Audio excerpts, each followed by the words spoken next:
तो आज का ब्लॉग हम रात से स्टार्ट करते हैं क्योंकि हमें कल सुबह-सुबह जल्दी उठना है लगभग 3 बजे साढ़े 3 बजे के आसपास। तो जल्दी से अलार्म सेट करते हैं और सो जाते हैं। और सुबह इसलिए उठना क्योंकि कल मेरा एग्ज़ाम है, तो मुझे वहीं जाना है और एग्ज़ाम मेरे अपनी सिटी पे नहीं है, उड़ीसा में है। तो मैं ट्रेन से वहाँ जाऊँगी, तो जल्दी से अलार्म लगाते हैं और सो जाते हैं। अलार्म मैंने बहुत सारे लगाए हैं, 1 नहीं 2 नहीं 3-3 मोबाइल में, ये तो 2 ही दिख रहे हैं आपको।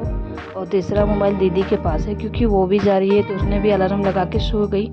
तो अभी अलार्म सेट करते हैं, जल्दी से सो जाते हैं। Good morning friends. तो सुबह हो चुकी थी और मैं 3:30 बजे तक उठ गई थी। फ्रेश होके हम स्टेशन भी आ गए थे और स्टेशन देखो पूरा सन्नाटा है क्योंकि काफ़ी सुबह हो रही थी और अभी ठंडी का वेदर है। नवंबर में इतनी ठंडी तो नहीं लग रही इस बार, पर ठंडा तो है थोड़ा बहुत। तो अभी पूरा स्टेशन खाली है। चलो आगे चलते कोई मिल जाए तो। और इधर मैं चलते जा रही थी, आगे में मेरी एक फ्रेंड मिली। फ्रेंड मतलब दीदी जैसी ही है, वो मेरे ट्यूशन में साथ में पढ़ी थी। तो जाते साथ ही वो मुझे दिखी, मैं उनसे भी मिली। तो ये भजन सुन रहे हो, अभी कार्तिक पूर्णिमा का टाइम है, तो ये सवेरे सवेरे ये भजन सुनने को मिलता है। ये मेरे घर साइड भी आते हैं, तो ये मार्केट में मुझे मिले थे। तो सुबह सुबह तो इनकी भजन सुनी मैंने, बहुत ज़्यादा अच्छा फील हुआ। उसके बाद ट्रेन में हम बैठ गए थे। ट्रेन में बैठने के बाद हम 1 घंटे के बाद पहुंच गए थे, लगभग 6:30 बज गए थे। तो ये नया ब्रिज से हम पहली बार पार हो रहे थे। तो हमें थोड़ी सी भी ठंडी लगे तो हमें बिल्कुल बर्दाश्त नहीं होता। और इनको देखो, ये बाहर ही रहते हैं, बाहर ही खाते, बाहर ही सोते हैं, इनको इतना ठंडा लगता होगा। तो मैंने इनको देखा, फिर सोचा, फिर बात तो सही है कि इनको कितनी ठंडी लगती होगी जब पूरी ठंडी पड़ती होगी। तो मैं बस वही देख रही थी। उसके बाद हमें जाना था, पहले शायद हम ब्रेकफास्ट करते हैं, उसके बाद हम जाएंगे एग्ज़ाम सेंटर। तो ये यहाँ का रोड है और ये काफ़ी खाली खाली लग रहा है क्योंकि सुबह का टाइम है। तो ये जो बाकी चीज़ें वो खुलने में थोड़ा सा टाइम ले रही थी। और जो भी है दुकान तो शायद 10 बजे या 11 बजे ही खुलते हैं, बट यहाँ के लोकल मार्केट जल्दी खुल जाते हैं। और ये स्टेशन सामने है, तो यहाँ के आसपास की दुकानें भी खुल जाती हैं। ये ठेला है और इस ठेले से हमने ब्रेकफास्ट किया था। और इस ठेले से मैं बचपन से नहीं, जब भी 10th क्लास में थी तब मैं कंप्यूटर क्लास के लिए यहाँ पे आती। और अब तक मैं खाती हूँ यहाँ पे, बहुत अच्छा रहता है। यहाँ के बर्रा बहुत क्रिस्पी रहते हैं, तो मुझे बहुत अच्छे लगते हैं, हमेशा यही से खाती हैं। और आज 15 नवंबर भी है, तो बिरसा मुंडा की जयंती है। तो यहाँ पे बिरसा मुंडा चौक है, तो उसको अच्छे से सजाया गया है, तो हम वही देख रहे थे।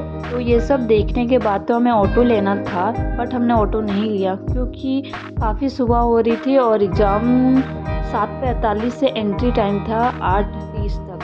तो 7:45 से 8:30 तक तो काफ़ी टाइम था हमारे पास, लगभग 45 मिनट।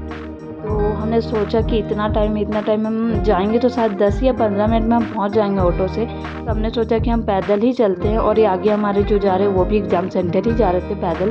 तो एग्ज़ाम सेंटर में गई, एग्ज़ाम दे भी दी और काफ़ी अच्छा एग्ज़ाम गया।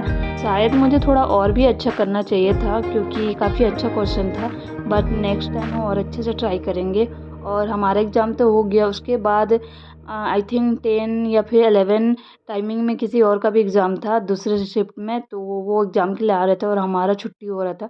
छुट्टी होने के बाद जस्ट ऑटो सारे लगे होते हैं।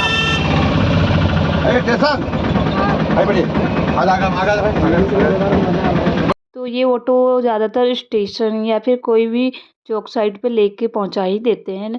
बहुत सारे ऑटो होते हैं, तो हम बैठ गए इसी में। और काफ़ी वो कंफर्ट भी था क्योंकि हमें बाहर निकल के ऑटो नहीं पकड़ना था, वहाँ पे जस्ट ऑटो लगे ही हुए थे। तो हम जल्दी से वहाँ पे बैठ गए क्योंकि हमें जल्दी घर भी जाना था, भूख भी बहुत तेज़ की लगी हुई थी। तो यहाँ पे हम स्टेशन पहुँच गए। तो यही है बिरसा मुंडा चौक, जिसको बहुत अच्छे से सजाया गया, जो मैंने आपको थोड़ी देर पहले दिखाया क्लिप में, वो आधी सजी हुई थी और ये प्रॉपर सजी हुई है, जो कि बहुत अच्छी लग रही है। और यहाँ पे कोई प्रार्थना या प्रेयर कुछ तो हो रहा था, मुझे सुनाई बिल्कुल नहीं दे रहा था क्योंकि यहाँ ऑटो, बस और बहुत सारे जो कार और जो भी बाइक स्कूटी की बहुत सारी आवाज़ें आ रही थी, तो कुछ सुनाई नहीं दे रहा था। बट ये देखने में तो बहुत अच्छा लग रहा था।